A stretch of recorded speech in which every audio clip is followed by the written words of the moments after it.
Merhabalar, Neslinden Tarifler kanalıma ve mutfağıma hoş geldiniz. Bugün sizlerle hepinizin çok beğeneceğini umduğum yumuşacık pamuk gibi harika bir peynirli mayalı poğaça yapımını paylaşacağım. Şimdi yapımına geçelim. 2 su bardağı ılık sütümüzü yoğurma kabımızın içerisine alıyoruz. Bardak ölçüm 200 mililitre arkadaşlar. Şöyle sütümüzün ılıklığına bakalım küçük parmağımızla. Parmağımızı yakmasın yoksa hamurumuzu pişirir. 1,5 yemek kaşığı da toz şeker var. Bunu şöyle bir hafif karıştıralım. Şekerimiz hafif erisin.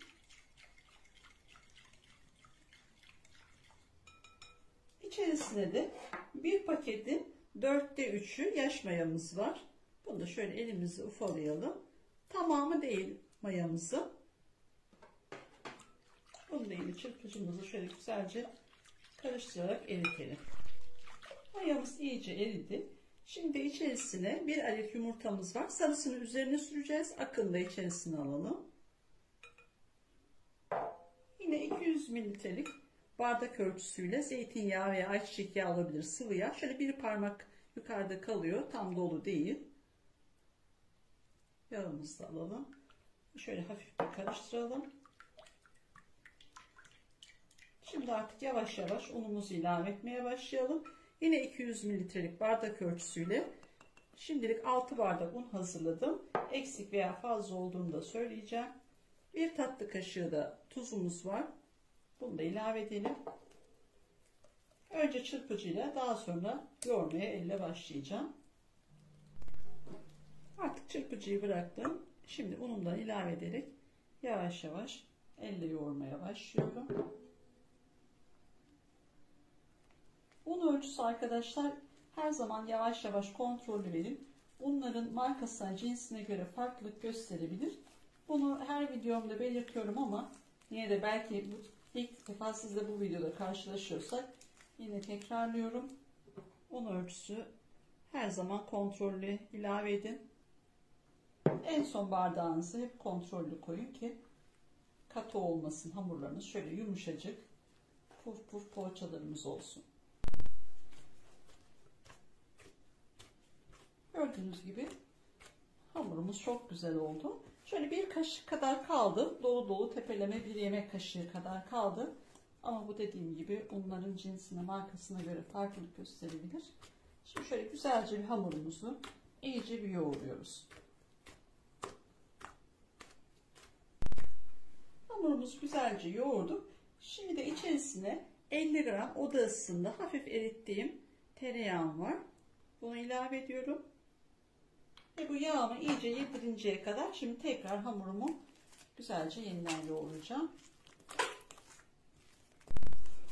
Gördüğünüz gibi 5 dakika çok güzel bir şekilde yoğurdum. Hiç elime yapışma veya hamurda yumuşama yok. Gördüğünüz gibi şöyle pamuk gibi yumuşacık bir hamurumuz oldu. Şöyle kıvamını da göstermek istiyorum. Bu yoğurma işlemi çok önemli. Güzelce yoğurduğumuzda hamur tam kıvamına gelecek ve çok güzel bir hamurumuz olacak. Hamurumuzun üzerini bir streç filmle kapattım. Üzerine şimdi örteceğim. Ilık bir ortamda ortalama 45 dakika veya 1 saat ortamın sıcaklığına bağlı mayalanmaya bırakıyorum. Hamurumuz 45 dakikada çok güzel bir şekilde mayalandı. Şimdi üzerini açalım.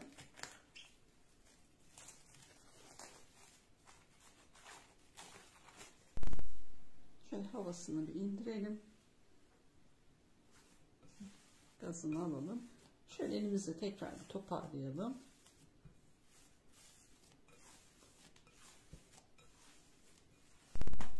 Hamurumuzdan şimdi bezeler alarak poğaçalarımızın hamurlarını hazırlayalım. Şöyle şu büyüklükteki hamurlarımız iyi. Avucumuzu şöyle toparlayalım. 20 adet poğaça için hamur bezeleyeceğim.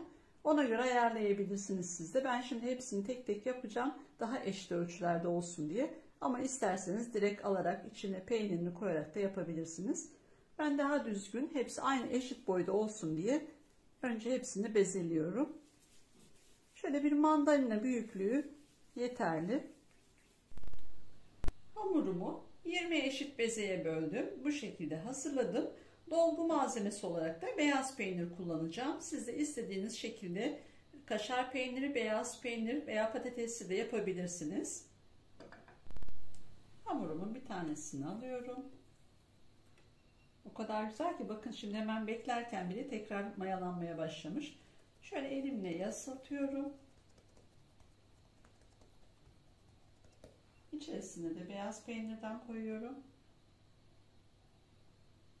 Ve şu şekilde tekrar üzerine kapatıyorum ve elimin ayasıyla şöyle üzerine bastırıyorum. Bu şekilde tepsime alıyorum.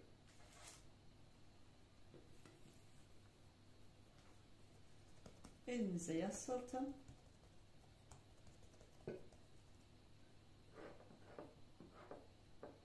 Peynirimizi koyalım. Üzerine kapatalım ve elimize şu şekilde basalım.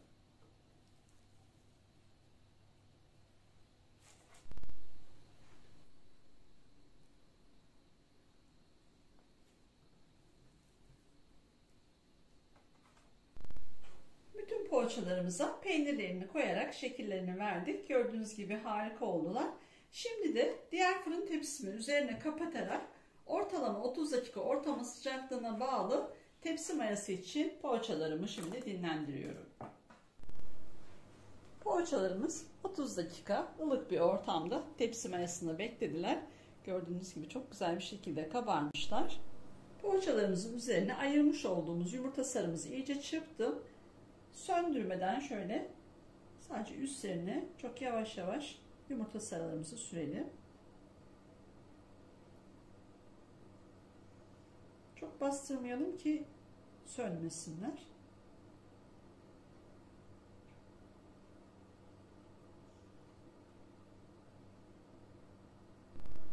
Şimdi üzerlerine susam atalım. İsterseniz çörek otu, susam çörek otu karışık istediğiniz şekilde veya hiçbir şey atmadan da bu şekilde de pişirebilirsiniz. Poğaçalarımız artık fırına gitmeye hazır. Önceden ısıtılmış alt üst ayar 190 derecede pişmeye gönderiyorum.